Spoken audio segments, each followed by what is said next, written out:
Another dimension of this is discovering, learning how people get that they are cared for. This was an epiphany for me. Louise and I were taking a class. It was the very first NLP class we'd taken. This was like 20 years ago. And so Life turns to me, and he said, Tom, how do you know when you know that Louise loves you? How do you know when to know, when you know? In other words, what's the trigger? What's the event that causes you to know? That you know with some certainty that Louise loves me. And I said, oh, that's really easy. It's when she touches me. If she hugs me, if she just walks by and puts her hand on my shoulder, I just feel loved. Now, we could play Sigmund Freud all day long and say, this is because my mother carried me around a lot, and my mother was very tactile. She was very kinesthetic, and there was never any doubt in my mind that she loved me. Or it's because, fill in the blank. I mean, we could, this childhood experience or whatever. I don't know why, but I know that even if a total stranger touches me, I feel loved. It's just, that's the way I'm wired. And I just always assumed everybody was like that. And so Life then turns to Louise, and he says, Louise, how do you know when you know that Tom loves you? And I'm sitting there waiting for her to say, when he hugs me, when he kisses me, variations on touching, when we're intimate, something like that. And she said, when we have coffee together in the morning and talk. And I was like, what? I've been trying to get out of that for 20 years. It's like, I don't even like coffee.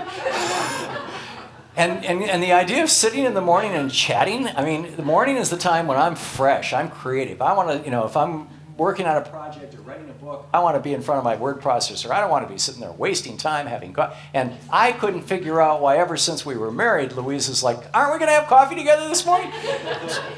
No! Oh!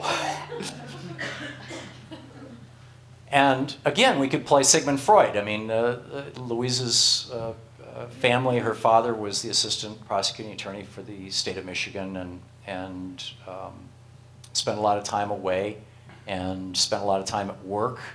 He was prosecuting like major criminals and things. He would come home very, very late at night. He didn't see his family very much, but they always had breakfast together. So maybe that's it. Or maybe it's just something altogether different. I have no idea why that causes Louise to feel like I love her when I have coffee with her in the morning. But I got it that day. In fact, we kind of made a deal. I said, because, she's not a big toucher and I'm not a big coffee drinker. I said, how about you start touching me and I'll start drinking coffee with you? And here we are 20 years later. We're still together. So it worked out pretty well. Then we went back to our kids and said, how do you know that, we didn't say it that, fancy like that. What is it that I do or that Louise does or that we do that makes you know that we love you? And one of our kids was like, oh, when you tell me that you love me, that's enough. And another one of our kids was, when you hug me and tell me that you love me. That was a more kinesthetic response. And then one of our kids said, when you take me to breakfast, and just one of you alone. This is, and for years I had been saying to this child, he'd come in and, 6 years old, try to wake me up on a Saturday morning saying, let's go to Waffle House, I want to have breakfast. And I'm like, no, I want to sleep in, and it's just you and me, let's go. And I always thought it was like, he was trying to get special treatment, trying to put his thumb in his sister's eye kind of thing, like, Dad likes me better or something like, I had all these theories about it. Turns out they were all nonsense. That's how he knew he was loved. And he was just basically saying, hey, tell me you love me. And to say I love you doesn't have that much meaning, but having breakfast, that has a lot of meaning.